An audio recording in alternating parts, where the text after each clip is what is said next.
ಈ ಡೆಂಗು ಏನಿದೆ ಅದರದ್ದು ಕಾಸೆಟಿವ್ ಆರ್ಗಾನಿಸಮ್, ಇದನ್ನು ವೆಕ್ಟಾರ್ ಬಾರ್ನ್ ಇನ್ಫೆಕ್ಷನ್ಸ್ ಅಂತ ಹೇಳ್ತೀವಿ. ಇದು ಒಂದು ಮಸ್ಕಿಟೋ ಬಾರ್ನ್ ಇನ್ಫೆಕ್ಷನ್ಸು.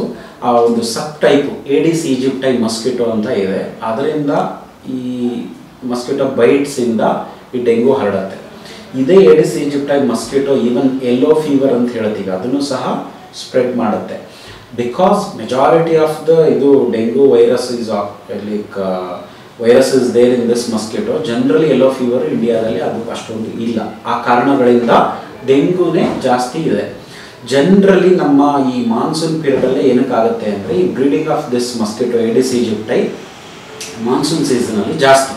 ಆ ಕಾರಣ ಎಲ್ಲೆಲ್ಲಿ ಓಪನ್ ಪಾಟ್ಸ್ ಇರ್ಬೋದು, ಚಿಪ್ಗಳು ಇರಬಹುದು, ಕಂಟೈನರ್ಸ್ ಇರಬಹುದು, ಮಳೆ ನೀರು ಬಂದದ್ದಿರಬಹುದು, ಅಥವಾ ಒಳಚರಂಡಿಗಳು ಚರಂಡಿ ಮೇಲೆ ಕ್ಲೋಸ್ ಆಗಿರಲಿಲ್ಲ ಅಂತ ಹೇಳಿದ್ರೆ, ಎಲ್ಲೆಲ್ಲಿ ಮಳೆ ಬಂದು ನೀರು ಅಲ್ಲೇ ಇದ್ದರೆ ಅಲ್ಲೆಲ್ಲ ಈ ಬ್ರೀಡಿಂಗ್ ಆಗುತ್ತೆ.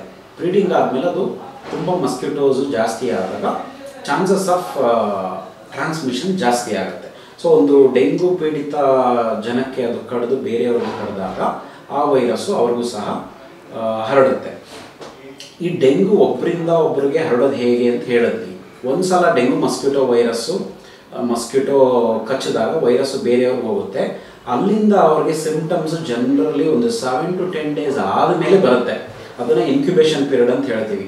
ಡ್ಯೂರಿಂಗ್ ದಟ್ ಟೈಮ್ ಏನಾಗುತ್ತೆ, ಆ ವೈರಸ್ಸು ಆ ವ್ಯಕ್ತಿಲಿ ಬ್ಲಡ್ಡಲ್ಲಿ ಜಾಸ್ತಿ ಗ್ರೋತ್ ಆಗ್ತಾ ಇರುತ್ತೆ. ಒಂದು ಸಫಿಷಿಯೆಂಟ್ ನಂಬರ್ಸ್ ಬಂದಾಗ ಅದು ಸಿಂಪ್ಟಮ್ಸ್ನ ಶುರುವಾಗುತ್ತೆ.